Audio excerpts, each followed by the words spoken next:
Halo, saya Intan Permatasari dari Ruang 553 Akuntansi Kelompok 8. Halo semua, nama saya Winyantika dari Ruang 553 Akuntansi S1 Kelompok 8. Kelompok 8 akan menjelaskan materi tentang menganalisis hubungan genre pada setiap tahapan teks laporan penelitian. Yuk kita simak videonya. Menganalisis hubungan genre pada teks laporan penelitian dibagi beberapa bagian. Yang pertama, abstrak. Abstrak merupakan bagian paling penting dalam laporan penelitian. Pada laporan penelitian, abstrak adalah genre mikro yang berisikan ringkasan seluruh penelitian yang dilaporkan. Abstrak merupakan bagian yang paling penting dan tidak terpisahkan dalam laporan penelitian. Yang kedua, pendahuluan. Pada laporan penelitian, pendahuluan disebut tahapan yang berfungsi untuk menyatakan laporan penelitian yang telah dilaksanakan. Isi tahapan pendahuluan pada laporan penelitian dan makalah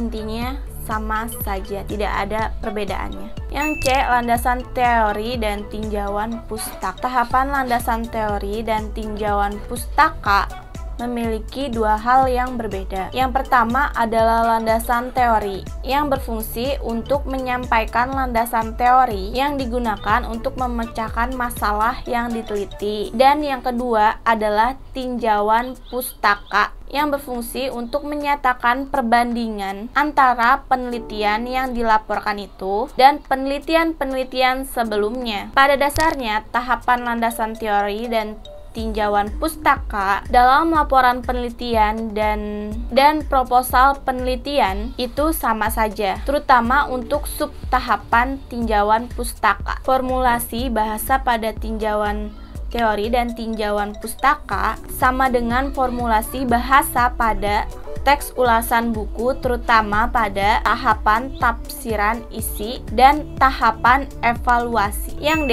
metodologi penelitian. Metodologi tahapan ini berisikan tentang penyajian dan teknik penelitian yang diterapkan pada penelitian yang dilaporkan, termasuk langkah-langkah yang ditempuh dengan mengambil contoh penelitian tentang kearifan lokal masyarakat.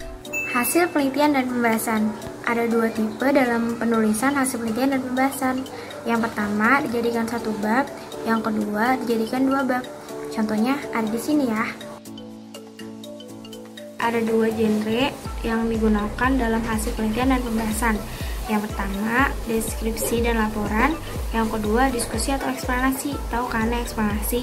Yang ditanya kenapa, bagaimana dari hasil peristiwa atau penelitian tersebut. Nah, sekarang penutup. Biasanya bab-bab penutup itu bab-bab terakhir nih guys. Isinya itu ada kesimpulan dan juga saran. Tapi nggak cuma dua hal itu aja. Terkadang implikasi penelitian juga sering banget dimasukin dalam bab penutup. Nah, dalam penutup itu ada dua genre yang digunakan. Yang pertama, genre deskripsi, dan yang kedua, genre eksposisi. Sekarang aku mau ngejelasin daftar pustaka dan lampiran. Sekarang aku mau ngejelasin daftar pustaka dulu ya. Daftar pustaka itu adalah susunan kalimat di akhir karya ilmiah.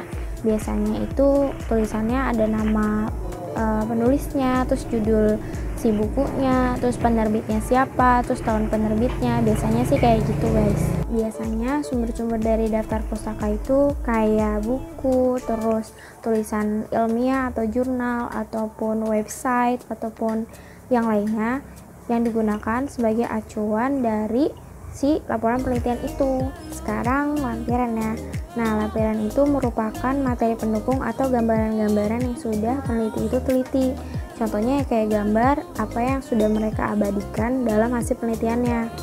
Nah, biasanya lampiran itu taruhnya di bagian-bagian belakang guys.